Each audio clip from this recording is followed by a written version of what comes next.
The ice cream truck. 1. A hot summer day. It was a hot summer day, and Jack and Lily were playing outside in the backyard. The sun was shining brightly, and the temperature was rising. Jack kicked his soccer ball around, while Lily drew pictures on the sidewalk with colorful chalk. "Wow, it's really hot today," Lily said, wiping the sweat from her forehead. "I wish we had something cold to drink." "Yeah, it feels like the hottest day of the year," Jack agreed. "Maybe Mom can make us some lemonade later." Just as they were thinking about ways to cool off, they heard a familiar sound in the distance. It was the cheerful music of the ice cream truck. Lily's eyes lit up. "Jack, did you hear that? It's the ice cream truck." Jack grinned. "Let's go. We have to catch it before it drives away." 2. The chase begins. Jack and Lily quickly ran inside the house to grab some money. They found their mom, Emily, in the kitchen. "Mom, the ice cream truck is here," Lily said excitedly. "Can we get some ice cream?" Emily smiled. "Of course. Here's some money for both of you." The kids grabbed the money and rushed out the door, eager to find the ice cream truck. They could still hear the music, but it seemed like the truck was moving further away. "Hurry, Jack," Lily shouted. "We have to catch it before it goes too far." The two of them started running down the street, following the sound of the music.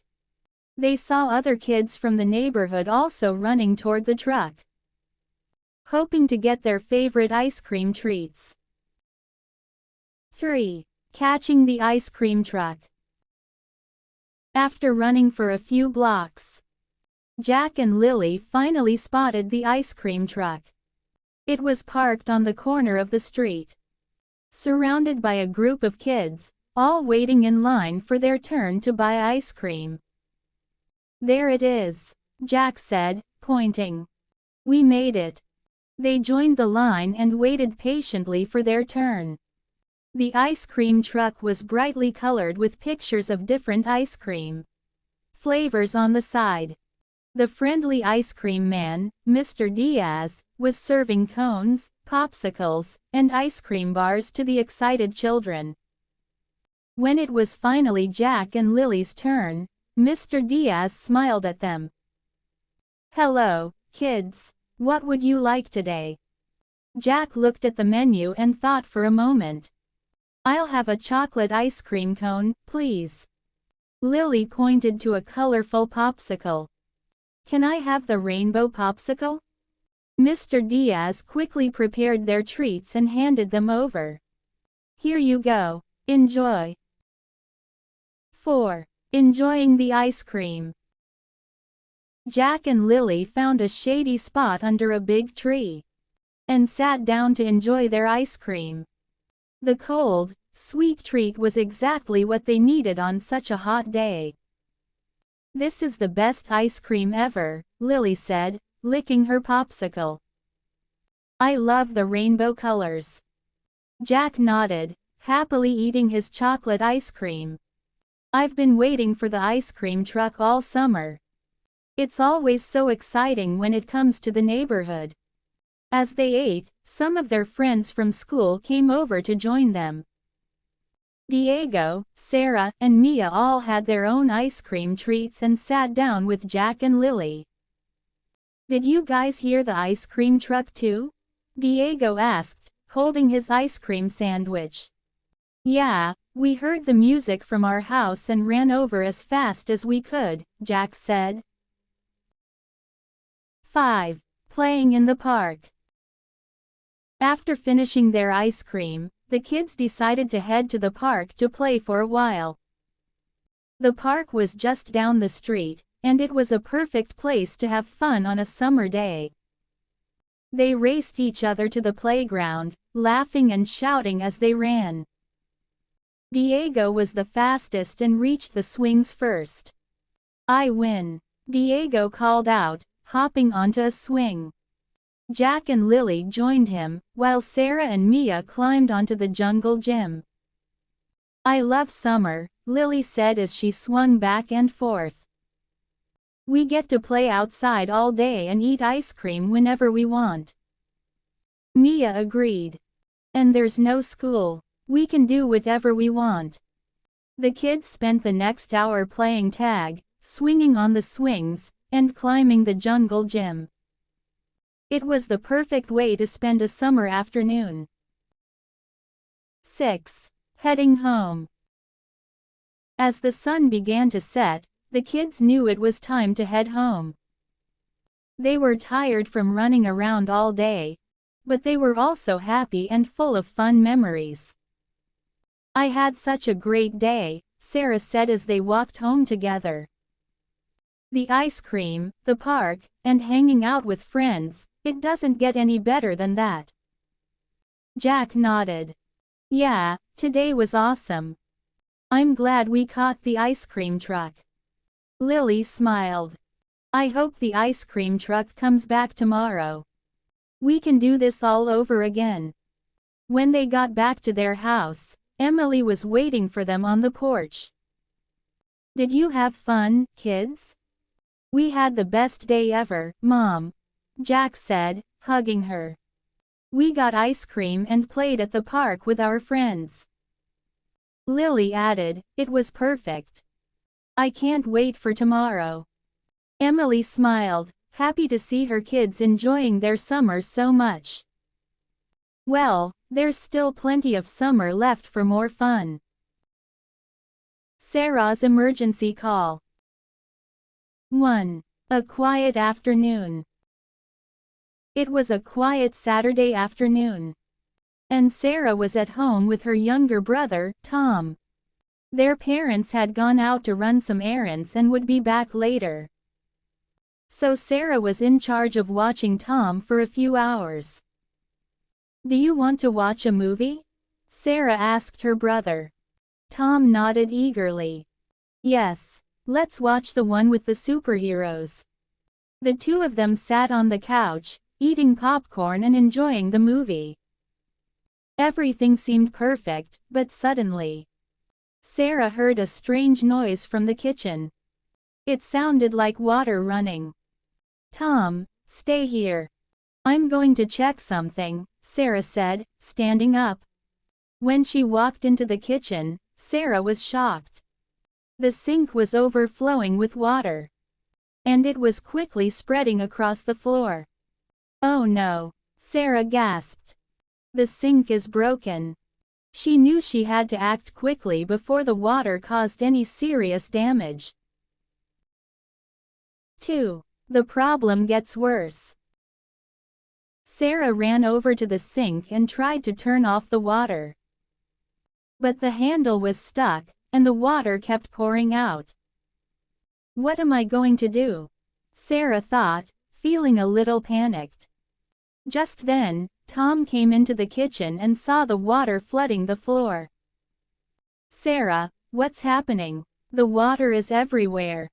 Sarah took a deep breath and tried to stay calm. "It's okay, Tom. We just have a little problem with the sink. I'm going to fix it." But the water was getting worse, and Sarah knew she couldn't handle this alone. She needed help. "I have to call Mom and Dad," she thought, reaching for the phone. But then she realized they were out shopping. And she wasn't sure if they would answer right away. That's when Sarah remembered what her parents had told her. "If there's ever an emergency and you can't reach us, call for help right away." 3. Making the emergency call. Sarah knew this was an emergency, so she quickly grabbed the phone and dialed 911. Just like her parents had taught her. The phone rang, and soon a calm voice answered. 911, what's your emergency?" Sarah took a deep breath and tried to speak clearly. "Hello, my name is Sarah. I'm at home with my little brother, and our kitchen sink is broken." Water is flooding the floor, and I don't know how to stop it. The operator remained calm and asked Sarah a few questions. Are you and your brother safe? Is there any danger? Sarah looked at Tom, who was standing near her. Yes, we're safe. We're just trying to stop the water, but it keeps coming. The operator reassured her. Don't worry, Sarah. Help is on the way. A plumber is coming to fix the sink. And the fire department will be there soon to check everything.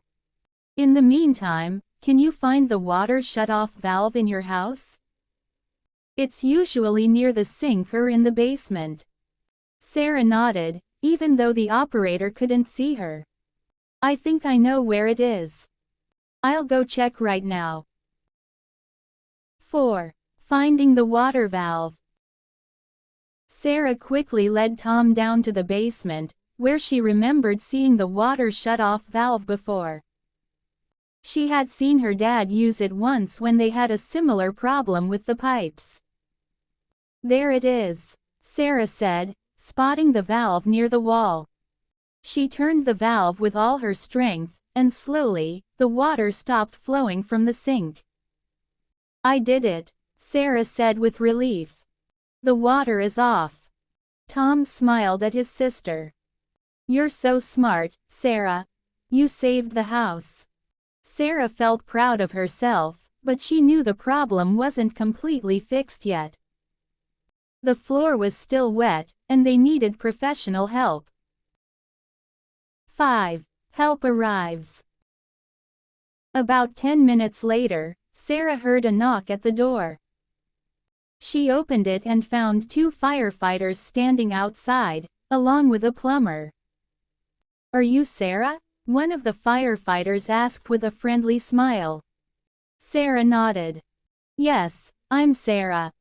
Thank you for coming so quickly. The water is off now, but the floor is really wet. The plumber walked inside and headed straight to the kitchen to check the sink. Don't worry, I'll take care of this, he said. The firefighters helped Sarah and Tom clean up the water on the floor, using towels and mops to soak it up. You did a great job staying calm and calling for help, one of the firefighters told Sarah. Not everyone knows how to handle a situation like this, but you were really brave. Sarah smiled, feeling proud of how she had managed the situation. 6. A lesson learned. After the plumber fixed the sink and the firefighters made sure everything was safe, Sarah thanked them for their help. Is everything okay now? Tom asked, looking up at the plumber. The plumber nodded. Yes, everything is fine now. The sink is fixed, and you shouldn't have any more problems. When their parents came home later that afternoon, Sarah told them everything that had happened. Wow, Sarah, we're so proud of you, Emily said, hugging her daughter. You stayed calm, made the emergency call, and handled the situation perfectly. John, their dad, nodded in agreement. You saved the house from a lot of damage. You were responsible and brave. Sarah smiled. I was a little scared at first, but I remembered what you always told me about calling for help. I'm glad I did. That night, as Sarah got ready for bed, she felt a sense of pride. She had faced an emergency and handled it on her own, proving to herself that she could stay calm and act quickly when it really mattered.